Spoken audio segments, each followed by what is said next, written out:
Hey, salut à toi et bienvenue dans la cuisine de Clément. Aujourd'hui, recette spéciale galette des rois. On va faire ensemble une galette des rois, mais pas la frangipane, on va la faire à la pomme. C'est super rapide et super simple, je vais te montrer comment on va faire. Pour cette recette, il va falloir, pour la crème pâtissière, 75 g de sucre, un jaune d'œuf, une gousse de vanille, 200 ml de lait et 25 g de fécule de maïs. Pour la galette, il va falloir 2 ronds de pâte feuilletée de 24 cm, 2 pommes Boskop, une fève, et pour la dorure, il va te falloir un œuf et une pincée de sel. Première étape de la recette, on va s'occuper de faire notre crème pâtissière, parce que j'ai choisi de faire une crème pâtissière parce que je trouvais ça plutôt sympa. Donc je vais prendre une gousse de vanille que je vais fendre en deux. Pendant ce temps, je vais mettre à bouillir mon lait. J'extrais tous les grains de la gousse de vanille. Je mets dedans à bouillir avec le lait, avec la gousse. Pendant que mon lait chauffe, je vais mélanger mon jaune d'œuf et mon sucre.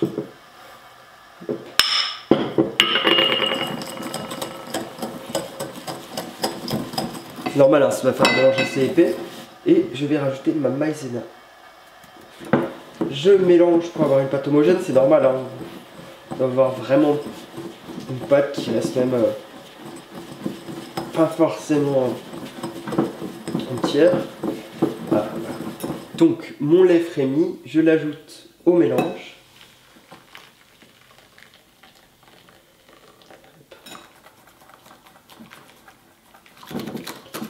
Une fois que j'ai un mélange homogène, je le repasse dans la casserole dans laquelle j'ai fait frémir le lait. Et là, je vais le mettre au niveau moyen et je vais mélanger pour faire épaissir la pâte.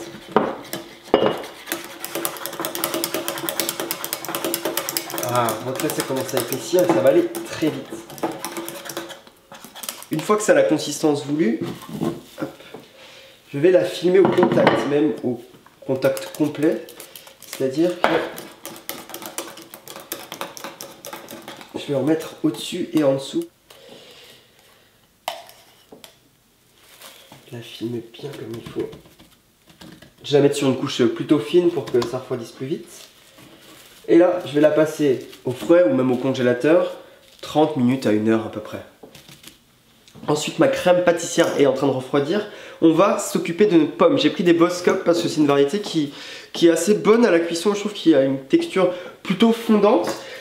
Par contre, n'épluchez pas vos pommes directement après avoir fait votre crème pâtissière parce que ça va noircir vraiment juste avant de monter la galette. Hop.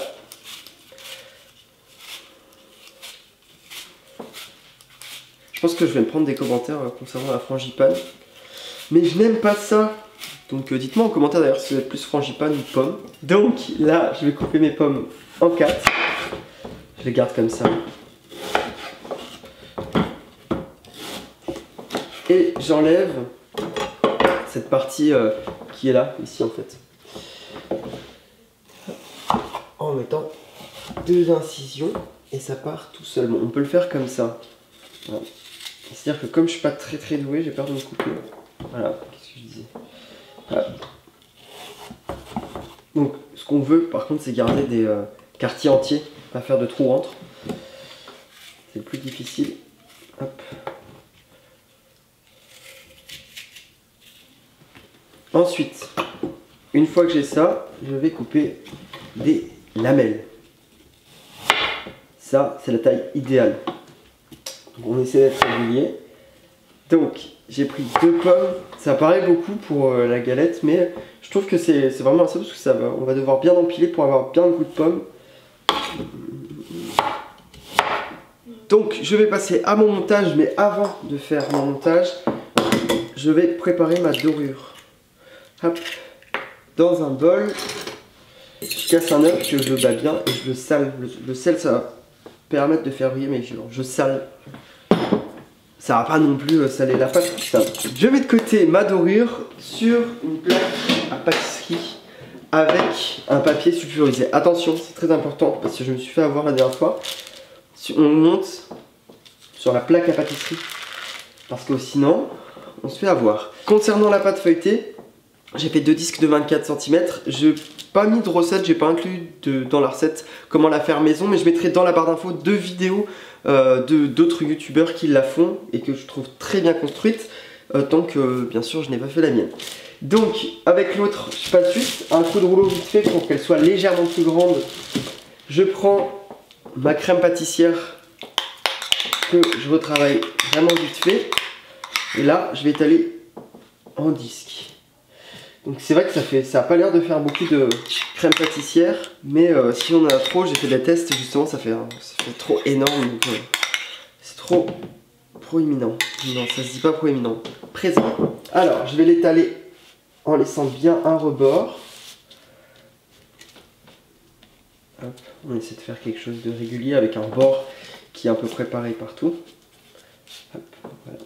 Ensuite, je prends mes morceaux de pommes et je vais les disposer sur toute la tarte, sur la galette. Je sais pas pourquoi j'ai envie d'appeler ça une tarte. Je serre bien, c'est très important pour avoir des pommes bien partout et une bonne couche parce qu'à la cuisson ça va légèrement fondre. J'ai oublié de dire, on préchauffe le four à 180 degrés. Hop. Tant qu'on fasse la recette. Et voilà. La fève. Fallait la mettre avant. Bon bah vous mettez la fève après, entre l'étape de la crème pâtissière et la pomme. J'étais sûr que j'allais oublier ça. Je prends le deuxième disque. Là, on le fait correspondre avec le premier. Là ensuite, on va bien appuyer, justement. Pas hésiter à bien appuyer. Et je vais faire un petit rebord qui est censé faire joli, mais qui ne me fera pas joli. En fait, pour le rebord, je relève la pâte et je la plante. Ensuite, je prends ma dorure et je vais en mettre bien partout. Donc pour ceux qui veulent avoir une belle dorure, je conseille en fait d'en mettre, de laisser la pâte boire un petit peu la dorure et de refaire une deuxième dorure par la suite et faire les dessins. Bon, c'est un peu trop long pour moi. Ensuite, je peux faire des dessins pour ceux qui veulent. Je vais essayer de le faire, mais je garantis rien, ça fera joli ou pas. Donc le principe, c'est avec la pointe d'un couteau, pas trop appuyé hein, pour pas percer la pâte. Je vais faire des petites cheminées, planter tout petit peu, faire des trous, pour qu'en fait la pâte n'explose pas à la cuisson et que l'air puisse s'évacuer correctement. Je vais l'enfourner à peu près 25 à 30 minutes à four chaud. Ce qu'on veut, c'est quelque chose qui soit croustillant, bien doré et bien gourmand. La recette est terminée, j'ai sorti ma galette des rois du four et je vais pouvoir la déguster. Donc bien sûr, on la laisse refroidir ou légèrement tiède avec une boule de glace vanille. C'est le top. On y va. Voilà. C'est très important de faire des cheminées pour éviter que ça éclate. Moi, je vais la servir. Non, il n'y a que la fève. C'est vraiment bon. Tiède, je pense que c'est encore meilleur. On sent bien le goût de la pomme, bien le goût de la crème pâtissière et son petit goût vanillé et croustillant de la pâte feuilletée. C'est parfait. Merci à tous d'avoir suivi cette dernière recette de l'année de la cuisine de Clément. Tu peux mettre un like si ça t'a plu, tu peux même t'abonner. Quant à nous, on se retrouve la semaine prochaine pour une nouvelle vidéo de recette. Très bonne journée, bonne année même, et bonne galette des rois. T'as oublié Twitter. Mon Twitter, mon Instagram, mon Facebook, c'est dans la barre d'infos comme la recette. Très bonne journée, très bonne année et bonne soirée.